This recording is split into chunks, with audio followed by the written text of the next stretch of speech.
Magandang hapon guys, ayan, meron po sa atin dinala na SYM Wolf 125. Ito po ay binaklas ng may-ari, kinutingting na, yung pong may-ari na ang gumalas nito. At tiningnan niya po yung mga linya niya. Kasi lagi pong pag binuhay yung motor at namamatay po. Pag ginalaw naman po yung wire niya, ay nabubuhay uli. Kaya po, hindi niya kita ko ano yung sira, kaya dinala po dito sa Jams Motorcycle Parts. At saka nga po yung sinabi ko sa inyo, yung kanina po, yan, yun po yung Supremo na inano ko ng 4-pin.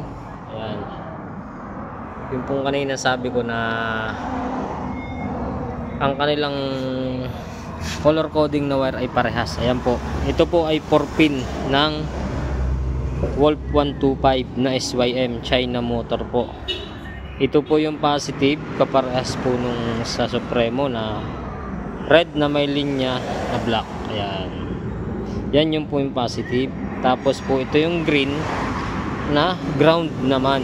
At ito po yung pulsar blue na may linyang white. At ito naman po yung ignition coil, papuntang ignition coil, black na may linyang dilaw. Ayan. At ito naman po yung sinasabi ko sa inyo, socket na bago. Huwag nyong aanihin, babasihan sa color coding. Ayan, akin pong papalitan to ng harness kasi ng socket, kasi po yung socket nya lagi po naglulus, kaya lagi pong namamatay. Ayan, atin pong simulan na yung paglalagay nitong harness nito at pagwa-wiring yan. Atin pong, kita nyo po kakakalat yan, atin pong i-recognize yan mamaya para magandang tingnan at malinis. Atin pong simulan na guys, let's go. Kaya guys, okay na siya, umaandar na siya. Ito yung CDI na sinalpak natin, yung kanyang socket. Inayos ko lang po yung socket nya. Ayan, ang dami po kasing wire na, ayan, tulad nito gapok na yung dulo. Dulo niya ay gapok na, tapos ay yung iba ay dugtong na, hindi na magkaintindihan kung ano nung wire na to. Ayan, para na siyang chami. Pero atin po i-recognize to,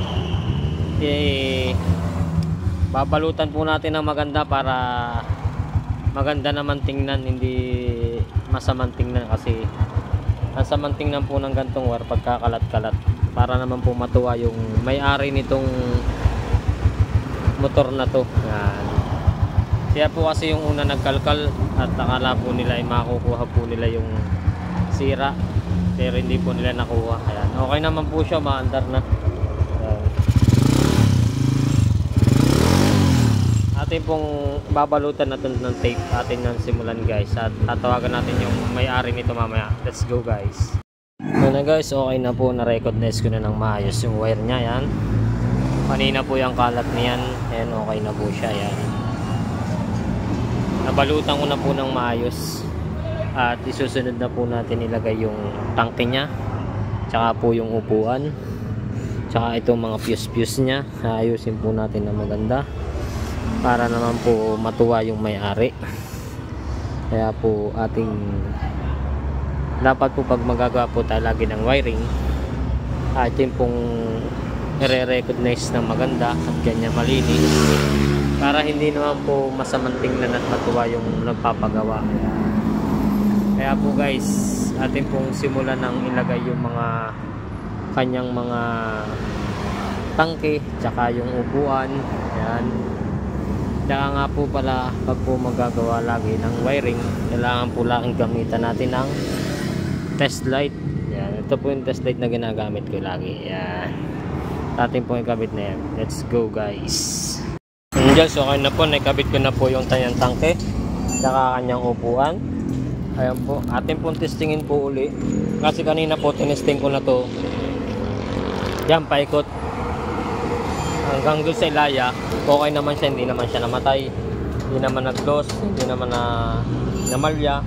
Pero testingin uli natin, paandarin kung aandar uli siya, kasi kanina ay tinesting natin. Ating panda rin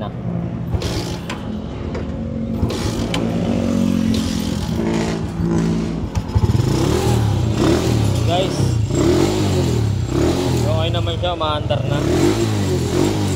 Shoutout nga po pala sa may-ari nito, kay Parin Jojo. Galing pa po itong gulang-gulang sa may Andaman. Dito po dinala sa Jams Motorcycle Parts. At maraming salamat din po sa tiwala. Dito nyo dinala sa Jams Motorcycle Parts. Okay na po.